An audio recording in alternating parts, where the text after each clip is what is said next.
My son screamed in horror as my daughter-in-law Chloe stood there, her arm still extended after throwing a glass of wine in my face. "You useless old hag. When I ask you for more wine, you obey," she shouted, staggering drunkenly in my dining room. In that moment, something inside me broke. As a retired judge, I knew the law very well, and I knew exactly how to use it to show her who really called the shots in this house. But before we continue, make sure you're already subscribed to the channel and write in the comments, where are you watching this video from? We love to know how far our stories are reaching. The dinner had started peacefully enough. It was just another one of the Friday dinners I had been preparing since my son, Ethan, and Chloe moved into my house 6 months ago. The story was always the same. They were saving up to buy their own place. They just needed a little time. 6 months later, they were still here. I prepared a pot roast that took hours in the oven. The table was set with my best china. The crystal glasses I inherited from my grandmother gleamed under the light of the chandelier. For me, these little formalities mattered. After 30 years as a criminal court judge, routine and order were what kept me grounded. Chloe arrived already on edge. She walked through the front door at 7:30, tossed her purse onto the sofa, and went straight to the wet bar in the corner of the living room. She poured herself a generous glass of red wine while complaining about work. "That idiot boss of mine thinks he can keep pushing me around. He made me redo the entire report because, according to him, it was missing critical details." She downed the glass in 3 gulps and filled another before even sitting down at the table. Ethan shot me an apologetic look as he helped bring the dishes to the table. My son had always been like this, trying to please everyone, avoiding confrontation at any cost. During dinner, I tried to maintain a civilized conversation, asking about Ethan's work at the veterinary clinic, commenting on the new book I was reading, anything to dilute the growing tension Chloe brought with her.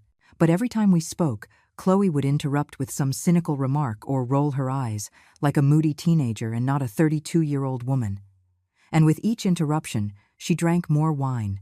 By the 3rd bottle, I decided that was enough. When Chloe extended her empty glass in my direction, as if I were a waitress waiting to serve her, I simply said, "I think you've had enough to drink for tonight, Chloe." She froze, the glass still lifted in the air, her eyes fixed on me, as if she couldn't believe what she had heard. "What?" "I said you've had enough to drink. This is my house, and I will not allow you to get drunk like this at my table." It was like lighting a fuse. Her face turned red, not just from the wine, but from a sudden rage that seemed to have been there, bubbling under the surface for months. "Your house?" She laughed, a bitter sound that cut through the air. "Just because we have to live in this old museum with you doesn't mean you can treat us like children." Ethan touched her arm. "Chloe, please." Chloe shoved his hand away. "No, Ethan, I'm tired of this. Your mother looks at us like we're intruders, as if we're not worthy of stepping on her precious hardwood floors." She turned to me. "You know what your problem is? You can't accept that you're not the powerful Judge Eleanor Vance anymore. Now you're just a lonely, retired old woman who needs to control everything and everyone around her to feel important." I remained calm. Years on the bench taught me not to show a reaction when provoked. If that's how you feel, maybe it's time you found another place to live. "Mom," Chloe smiled, the kind of smile that doesn't reach the eyes. "Servants shouldn't talk back to their masters." She extended the glass again. "Now, more wine." "No." That was all I needed to say. In a movement too fast for me to react, Chloe threw the glass directly at my face. The crystal hit my right temple and shattered. I felt the sharp pain of the impact, then the warm trickle of blood running down the side of my face. My son screamed. Chloe just stood there, breathing heavily, almost surprised by her own action, but showing no remorse. I brought my hand to my temple and looked at my fingers, now stained red. The silence in the room was deafening. 30 years of sending criminals to prison, and now I was bleeding at my own dining room table. "Ethan," I said, with a calmness I did not feel, "take your wife to her room, now." Ethan hurried to pull Chloe away, who still seemed stunned by what she had done. I heard their footsteps going up the stairs, the bedroom door slamming shut. I went to the bathroom and examined the cut in the mirror. It wasn't deep, but it would bleed a lot, as head wounds often do. As I cleaned the wound with cold water, My thoughts organized themselves like a prosecutor preparing a case. I documented everything with my phone. I photographed the cut, the blood stain on my white blouse, the shards of glass on the dining room floor. I collected every fragment and placed it in a plastic bag. Evidence. 30 years in the justice system taught me that evidence is everything. I couldn't sleep that night. Sitting in my home office, with an ice pack against my temple, I began to outline my plan. Not for revenge. Revenge is emotional, impulsive. What I needed was justice. I needed to protect my son and my home. At 6 in the morning, with the wound already forming a purplish-blue bruise, I picked up the phone. Chicago Police Department. How can I help you? I want to report an assault. The officer arrived at 7:30 in the morning, just as the morning sun began to filter through the blinds. Chloe and Ethan were still asleep, exhausted after the previous night's explosion. I opened the door and the police officer, a middle-aged man with graying temples, introduced himself. "Good morning, ma'am. I'm Officer Miller. I received a call about an assault." I invited him in and led him to the dining room, where the pieces of glass were still preserved in a corner, marked with small numbered labels I had prepared during my sleepless night. "It happened right here," I explained, keeping my voice low so as not to wake the two upstairs. "My daughter-in-law threw this glass at my face when I refused to serve her more wine. She had already had far too much to drink. I showed him the photos on my phone, the cut on my temple, the blood on my blouse. The officer noted everything with a professional, non-judgmental expression. "Is the assailant still on the premises?" "Yes, sleeping upstairs with my son. Do you wish to press charges?"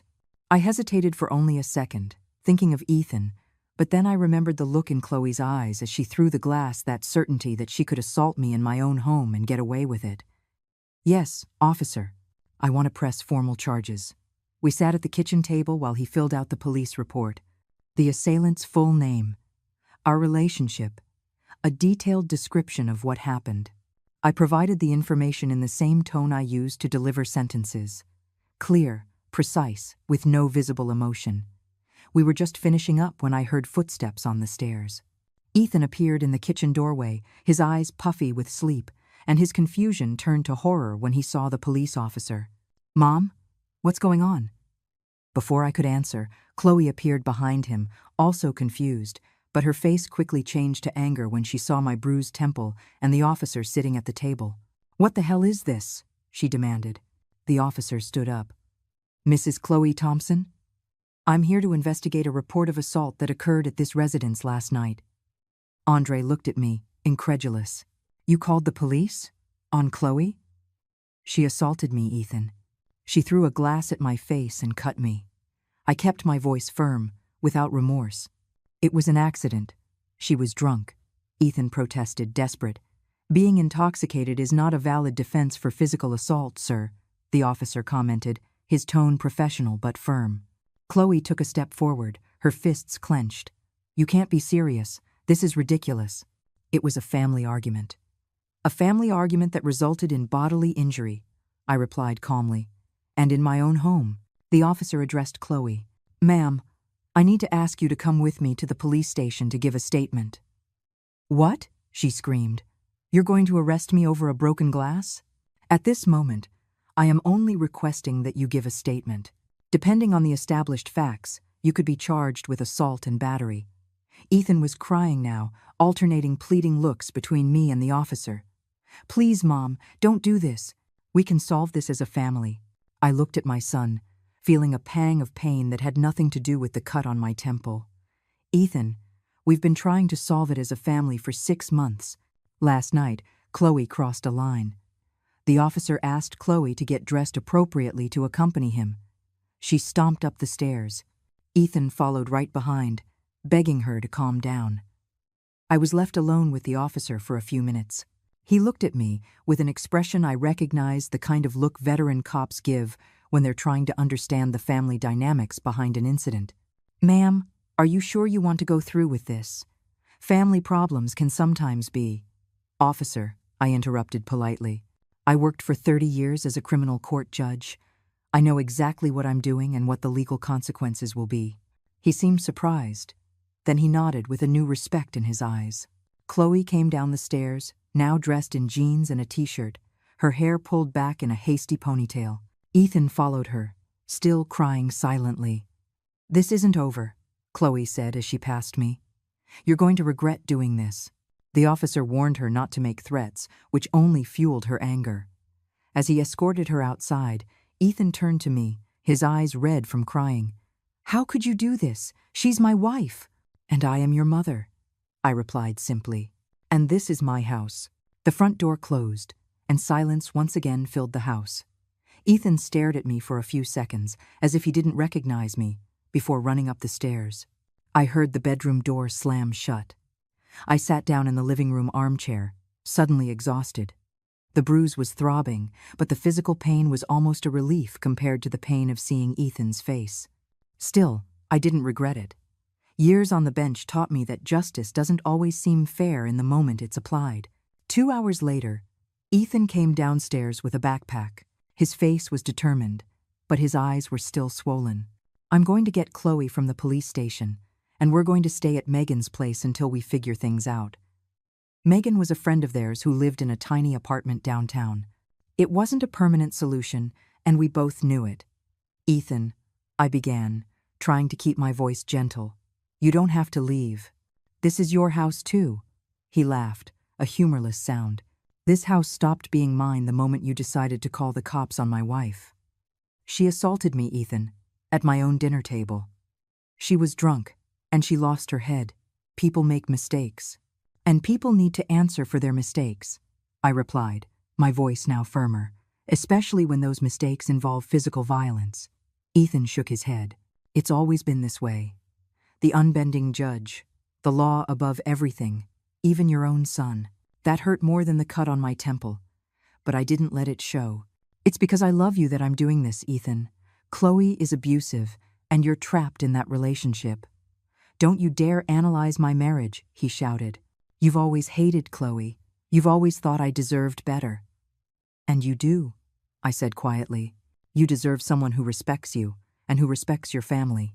Ethan grabbed the car keys from the coffee table. "I'm going to get my wife. Then we'll be back to pick up the rest of our things." When the door closed behind him, I let out a long, tired sigh. The house was silent again, but it wasn't the peaceful silence I valued so much. It was a heavy silence, laden with consequences. I spent the rest of the day in a daze, alternating between doubt and certainty. Had I done the right thing? Had I lost my son forever? The questions swirled in my mind as I tried to read, tried to eat, tried to distract myself. That evening, the phone rang. It was Ethan. "We're at Megan's. Chloe was released with a summons to appear for a hearing next week." His voice was cold, distant. "We'll be by tomorrow to get our things." "Ethan, you don't have to. I've already made my decision, Mother. I choose to stand by my wife." After he hung up, I sat down at my office desk and opened a new folder on the computer. I named it Case File, Chloe. Inside, I created documents to log every stage of the process, every decision made, every piece of evidence collected. For 30 years, I built cases against all types of criminals. Now, I was building a case to save my son from a toxic marriage, even if, for the moment, he hated me for it. The next morning, as I waited for Ethan and Chloe to arrive to pick up their things, I called an old friend. Arthur and I had worked together for years, he as a detective and I as a judge. Retired longer than I was, he now ran a small private investigation agency. "Eleanor, how long has it been?" His deep voice brought me instant comfort. "To what do I owe the pleasure?" "I need your help, Arthur. It's a delicate matter." I explained the situation, the assault, the police report, the rift with Ethan. "I need to know more about Chloe.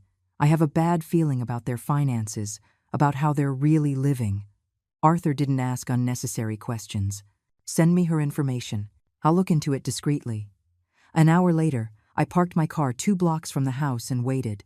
I didn't want to be present when they came to collect their belongings. A direct confrontation would only make things worse right now. From my vantage point, I saw Ethan's car pull up. He and Chloe went into the house using the key Ethan still had. I watched the house for almost 2 hours, occasionally seeing one of them in a window, carrying boxes, moving quickly. When they finally came out, the car was visibly packed. Ethan looked at the house one last time before getting into the vehicle. Even from a distance, I could see he was crying.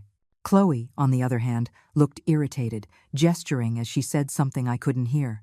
I waited another 20 minutes before going back home. Their absence was almost physical empty spaces where objects used to be, silences where conversations used to be. The guest room they had occupied was partially empty. They left the furniture, obviously, but all personal items were gone. In the closet, I noticed one of my pieces of jewelry was missing a gold brooch that had belonged to my mother. Ethan knew how much I valued it. Was it an oversight or a small act of revenge? I chose to believe the former. The following days were filled with an oppressive silence. Ethan didn't call, didn't answer my texts. I tried to respect his space, but every day without news was a small torture. On Wednesday, I received the first report from Arthur. Sitting in my office, I opened the email attachment with apprehension. The findings were worse than I had imagined. Chloe had been fired from her job 3 months earlier. She wasn't just having trouble with her boss, as she claimed at dinner. She was unemployed, hiding it from everyone, including Ethan. But that was just the tip of the iceberg. Chloe had 5 credit cards, all maxed out, totaling a debt of nearly $50,000. Worse, 2 of those cards were in Ethan's name, likely opened with a power of attorney or by using his information without his knowledge. The report also showed something that genuinely alarmed me. 3 significant withdrawals from Ethan's retirement account in the last 2 months, totaling $25,000. To make those withdrawals, Chloe would have needed access to Ethan's passwords or forged his signature. There was more. Small complaints from stores about bounced checks, an eviction notice from a previous apartment they had never mentioned, and, most disturbingly, conversations captured on social media where Chloe talked with friends about inheriting a house soon when the old hag finally croaks. The old hag. Me. I felt a wave of nausea. This wasn't just a case of an explosive temper or a disrespectful daughter-in-law. It was a systematic scheme. Chloe was financially sinking my son while planning a future built on my death. I printed the entire report and filed it in a secure folder. I needed more. I needed to understand the full extent of the situation before confronting Ethan with these discoveries. I called Arthur again. I need you to keep digging, especially into the retirement account withdrawals. If you can get concrete proof that Chloe acted without Ethan's authorization, we could be talking about financial crimes. I'm on it, Arthur replied. And Eleanor, be careful. If this woman is financially desperate and thinks she can inherit something from you, well, he didn't need to finish the sentence. 30 years in the criminal justice system taught me that money is one of the most powerful motivators for desperate acts. That night, I changed the locks on the house, a necessary precaution. The following week brought the preliminary hearing for the assault. I attended the courthouse where I had worked for decades, this time as a victim. It was strange to sit on the other side, to see former colleagues greet me with concerned expressions, to hear whispers in the hallways. Chloe arrived with her lawyer, a young man in an ill-fitting suit who looked like he was fresh out of law school. Ethan wasn't with her, which surprised me. I had expected my son to be there to support his wife. The judge was a competent woman I knew superficially from my last years before retirement. She recognized me immediately, nodding discreetly in my direction. The proceeding was brief and to the point. The prosecutor presented the charges of misdemeanor assault. Chloe's lawyer argued it was an isolated incident, provoked by stress and alcohol consumption, with no intent to cause harm. Your Honor, he said, my client has no criminal record and is deeply remorseful for what happened. We request that an alternative measure to jail time be considered, such as community service. When it was my turn to speak, I stood with the posture I had maintained for decades in these very rooms. Your Honor, I am not seeking revenge or severe punishment. I am seeking justice and, primarily, protection. The assault occurred in my own home, at my own table, by someone I was sheltering out of kindness. I respectfully request that, in addition to any punitive measures the court deems appropriate, a restraining order be issued preventing the defendant from approaching my residence. I saw Chloe's face pale. A restraining order would mean she couldn't return to my house, the house where she and Ethan were living, the house she apparently hoped to inherit. The judge considered for a few moments before announcing her decision. Given the nature of the incident and the relationship between the parties, I hereby order the defendant to complete 6 months of community service and mandatory participation in an anger management program. Additionally, I am issuing a temporary restraining order prohibiting the defendant from coming within 300 feet of the victim's residence and person for a period of 90 days, after which the situation will be reevaluated. Chloe's lawyer tried to protest, arguing that the restraining order was excessive given the family context, but the judge was firm. Domestic violence is no less serious because it occurs between family members, counselor. On the contrary, as I left the courtroom, I noticed Ethan sitting on the back bench. Our eyes met briefly before he looked away, quickly getting up to meet Chloe in the hallway. I wanted to approach him, to explain why I was doing all this, to tell him I had discovered disturbing things, but the moment wasn't right. Ethan wasn't ready to listen. I returned home and added the hearing transcript and a copy of the restraining order to my case file. Chloe.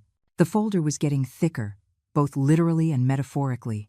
2 days later, I received an unexpected call. It was Ethan.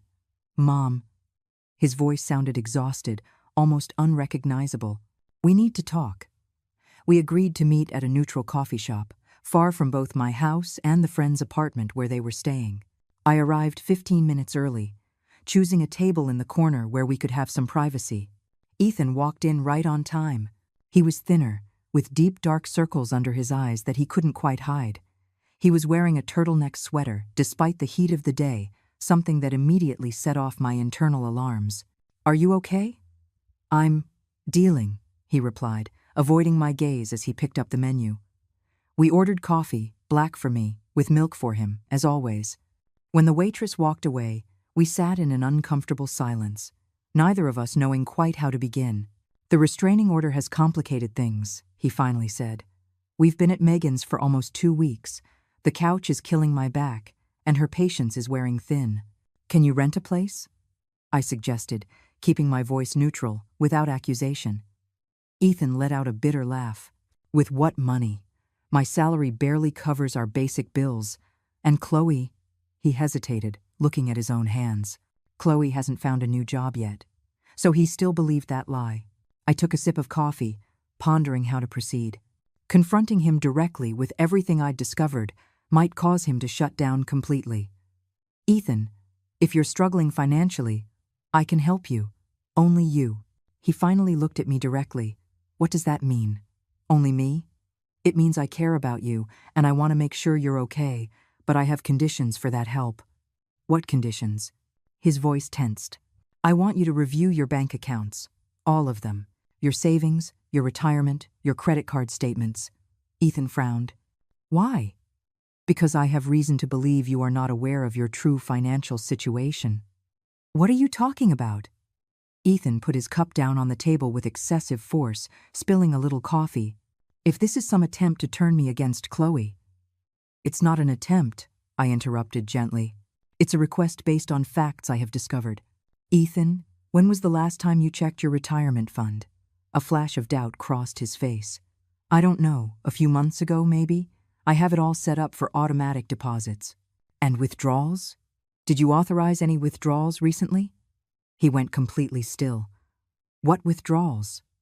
I opened my purse and took out a sheet of paper, a statement from his retirement fund that Arthur had obtained. I placed it on the table, turned towards him. The document clearly showed 3 large withdrawals in the last 2 months. Ethan took the paper with trembling hands, his face losing all color as he read.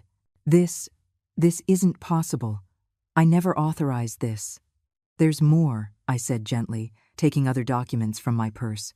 Credit card statements in his name with purchases he clearly hadn't made, including expensive jewelry and transfers to accounts we didn't recognize. Ethan scanned the papers. His breathing grew faster and faster. How did you get all this? I hired a private investigator. After Chloe assaulted me, I realized something was very wrong. You investigated my wife? His voice went up an octave, indignant. I investigated to protect you, I replied firmly.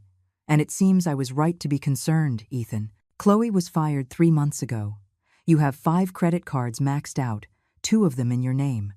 She withdrew $25,000 from your retirement without your authorization. This is a crime. Ethan closed his eyes, taking several deep breaths. When he opened them, there was a mix of emotions in his gaze. Rage, confusion, fear, and finally, a glimmer of recognition. The bills. She always said she paid the bills, but money was always missing. I thought it was because my salary was low, that we weren't managing it well. She's stealing from you, son. Ethan shook his head slowly. No, there must be an explanation. Maybe she was desperate after losing her job. Maybe she didn't want to worry me. She must have planned to pay it back when she got a new job. Ethan, I said with all the gentleness I could muster, there's something else you need to see. I handed him the last document screenshots of Chloe's conversations with friends, where she talked about inheriting a house soon when the old hag finally croaks, and putting up with the old woman for a few more months until our financial situation is sorted. Ethan read the messages once, twice, 3 times, as if he couldn't comprehend the words in front of him. Then, I saw something in his face break. A tear ran down his cheek, followed by another and another. She always said that you didn't accept us because you were too traditional. That's why you treated us so coldly. Ethan, I never cared who you chose to love. I care about how that person treats you.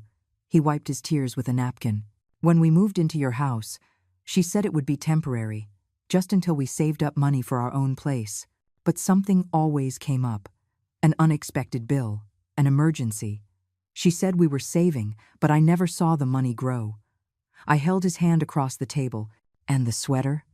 It's too hot to be wearing a turtleneck. Ethan paled and instinctively pulled the collar higher. It's nothing. Is it her? Has she been violent with you too? His eyes filled with tears again. Slowly, he pulled the collar down, revealing finger-shaped bruises on his neck, yellowish marks that looked to be fading. It was after the hearing, he whispered. She was furious about the restraining order. She said I should have testified for her, that I chose you over her. Ethan looked down. I'm so scared, Mom. The rage I felt in that moment was different from the cold indignation I experienced when Chloe threw the glass at me. It was a protective, primal fury, but I couldn't let it overwhelm me. Ethan needed clarity, not more emotional chaos. I want you to come home with me today, I said firmly. Right now, Chloe can't come near the house because of the restraining order.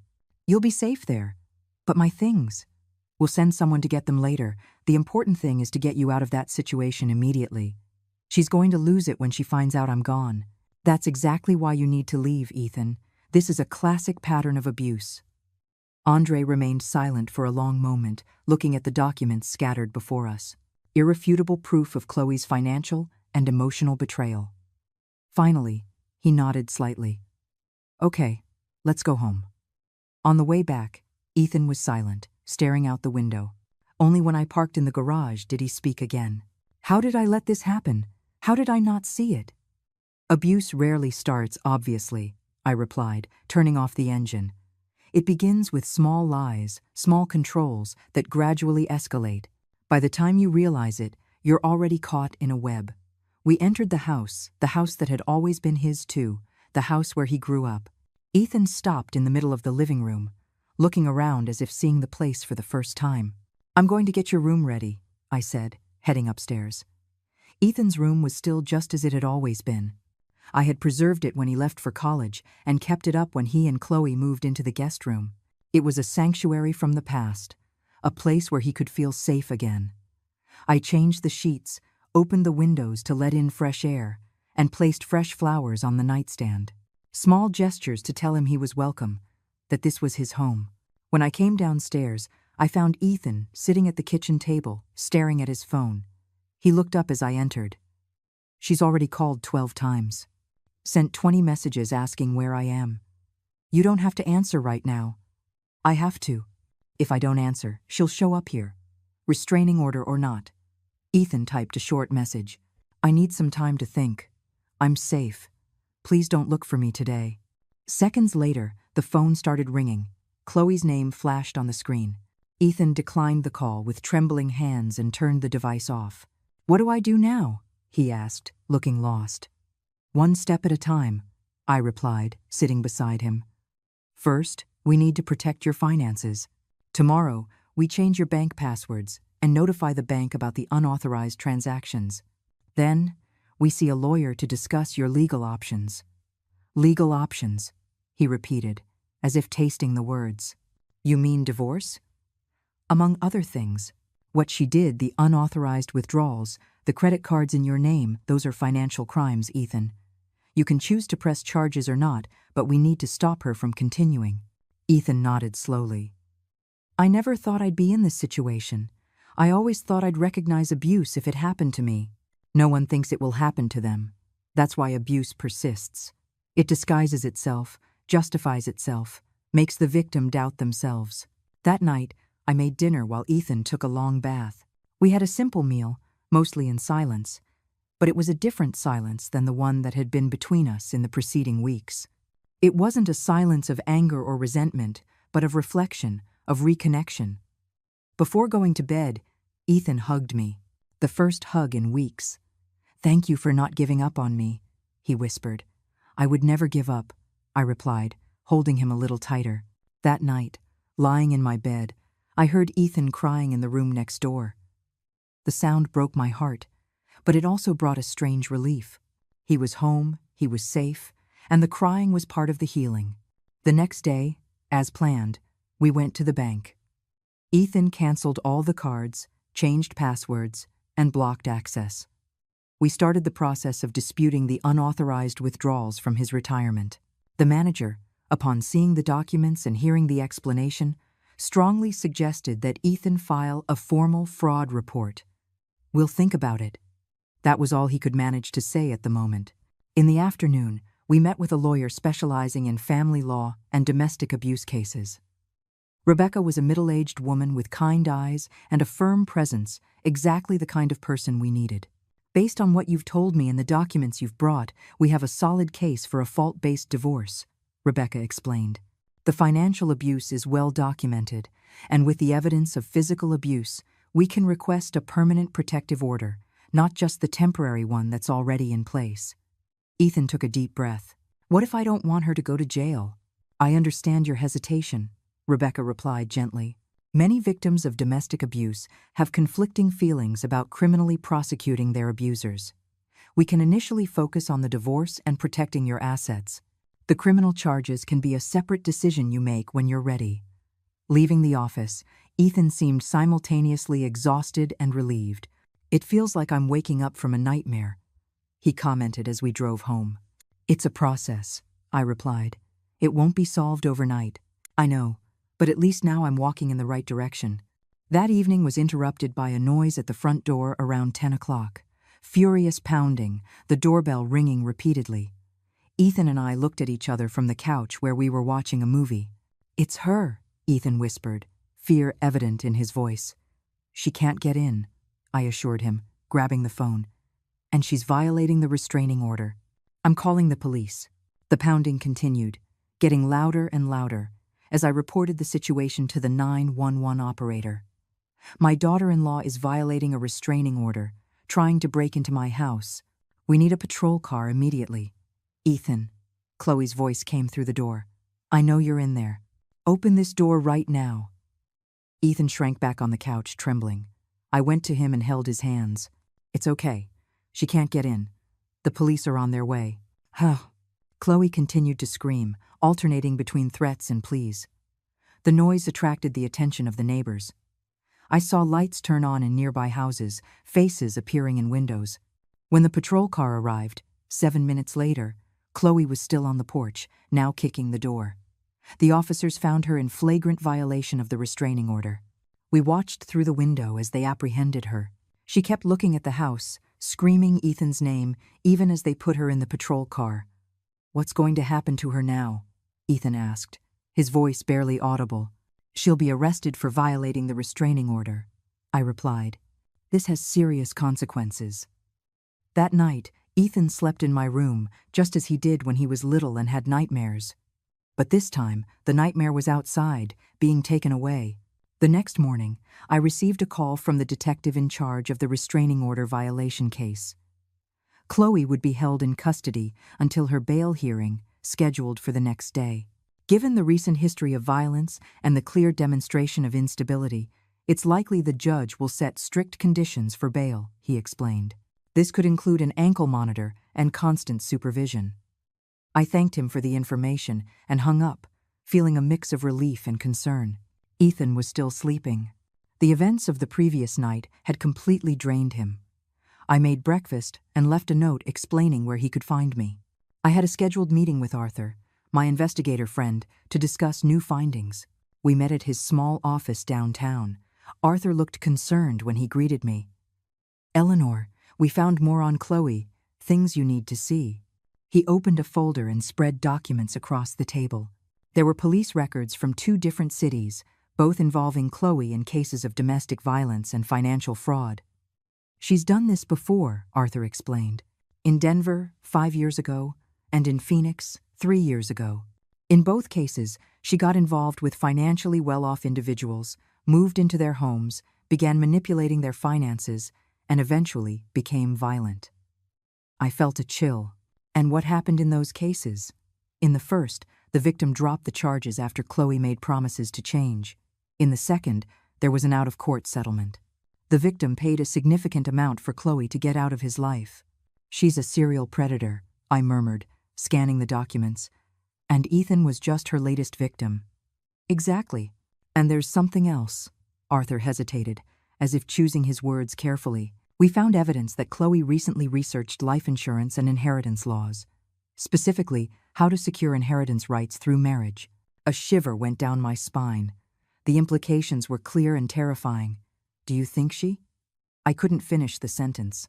"I can't say for certain she was planning anything specific," Arthur replied. "But the pattern is disturbing. She exhausted Ethan's financial resources.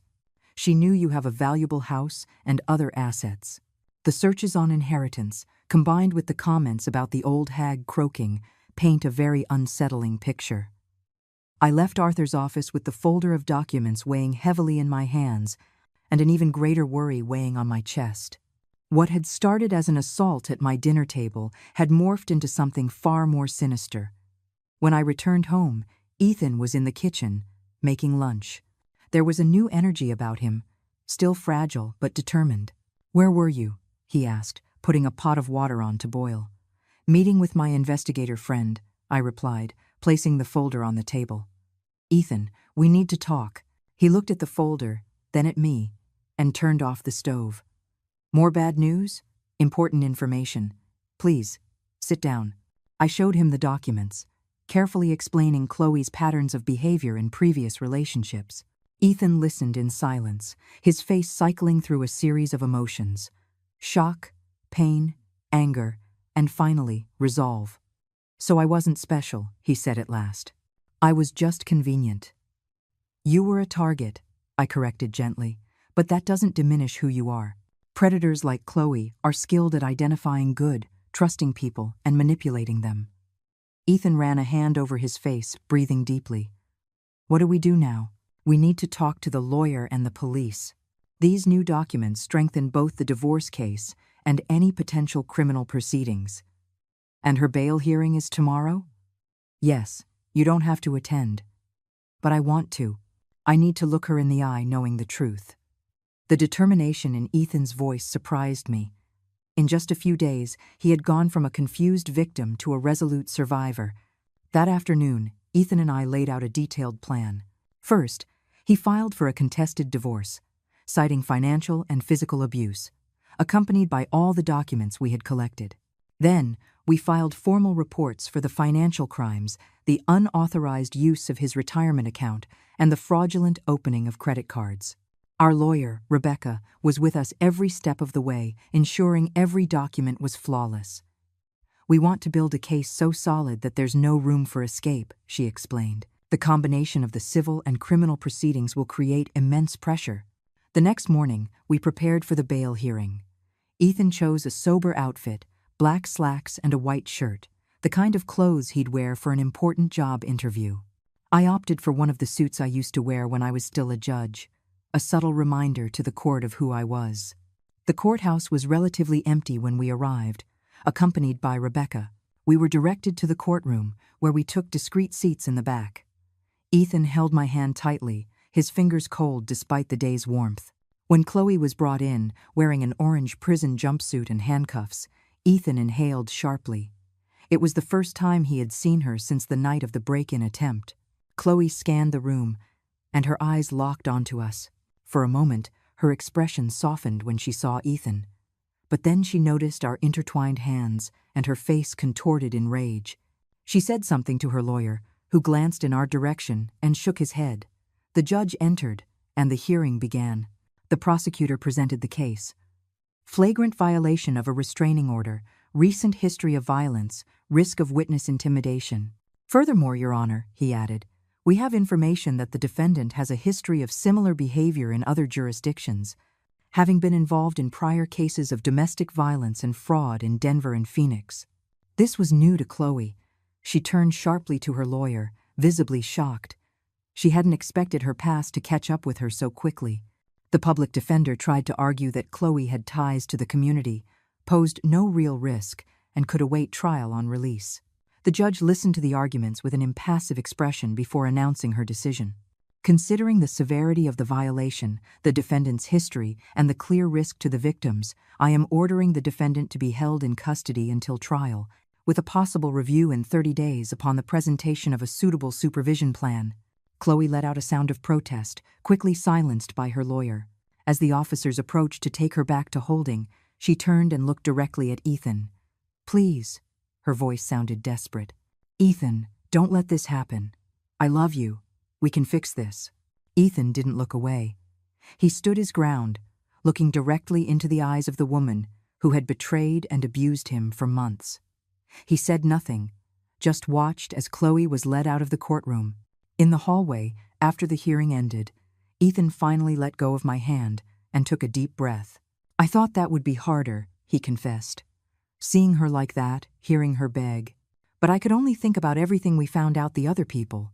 The lies, the searches about inheritance. You were very strong, I said, feeling immense pride for my son. I don't feel strong, he answered honestly. I feel stupid for falling for it, for not seeing the signs. You're not stupid. You were manipulated by someone who has turned manipulation into an art form. On the way home, we stopped at a hardware store and bought paint. Ethan had decided to repaint his room, a symbolic act of a new beginning. He chose a soft, almost sky blue, the color of the sky, after a storm passes, as he described it. The following days brought an almost therapeutic routine. During the day, we handled legal matters meetings with the lawyer, visits to the bank to resolve financial issues, filling out forms for the criminal complaints. In the evenings, we painted Ethan's room, moved furniture, and renewed the space that had been his in childhood and adolescence, and would now be his sanctuary for healing.